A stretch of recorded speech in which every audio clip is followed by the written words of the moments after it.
So if I could have any three wishes, one would definitely be that there would be a right and a wrong answer for everything. Now I know that somebody out there is going to say, geez Molly, that's a stupid waste of a wish, but for me it'd be really important because I hate to be wrong, and unfortunately there are just too many ways to be wrong in this world.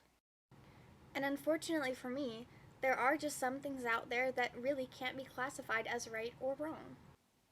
A good example of this is religion. Now, there are a whole shitload of different religions out there, but which one is right, and does that mean that all the other ones are wrong? Unfortunately, you can't tell people a right and wrong way to worship, but in my ideal world, I wish there would be. Much to my chagrin, another thing that you can't classify as right or wrong is love. Simply, there isn't a right or wrong way to love someone.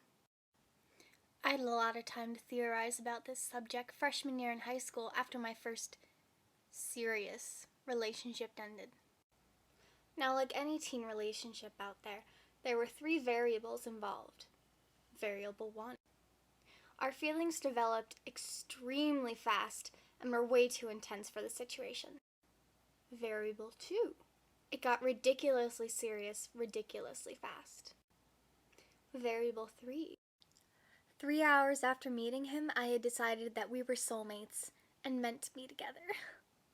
Not surprisingly, it ended, but unfortunately for me, it ended badly. After spending the typical couple hours crying and wishing I was dead because some 14-year-old boy didn't like me enough to marry me, I got to thinking, and I realized something about love. Even though there isn't a right or a wrong way to love someone, there is in fact a selfish way and an unselfish way. Now, usually when people hear the word selfish, they think greedy or negatively about it. But in this instance, it's neither. It's simply a style of loving someone. A good example of how you can selfishly love someone would be my love for Pop-Tarts. Now, Pop-Tarts are food, and being food, their sole purpose is to feed us, and we should eat them. But since I love my Pop-Tarts so much, I don't want to eat them. I want to spend as much time loving and worshipping them as I possibly can. And if I eat them, they wouldn't exist anymore. So I shouldn't eat them because I love them. Now see, there's an example of selfishly loving something. I'm going against its wants and needs and simply doing what I feel is best for it.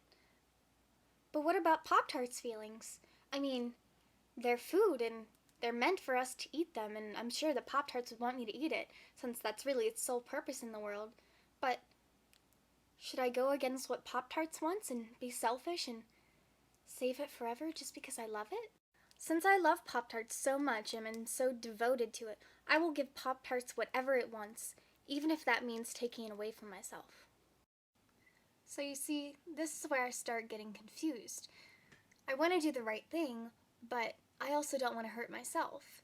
So, which is the right way and which is the wrong way? I just don't know. The same thing applies for religion. See, if I were to be a religious person, I would, want to fulfill the goal, which is to eventually go to heaven or reach nirvana or, to have something cool and fun happen after you die, right? But I don't know which way I can do that. I don't know which religion to follow that's going to guarantee that I get into heaven. How do I decide? And see, the tricky thing is that you can't decide, because all this happens after you're dead, and so the people who would know are dead and they can't tell you. Which is why I concluded to be an atheist.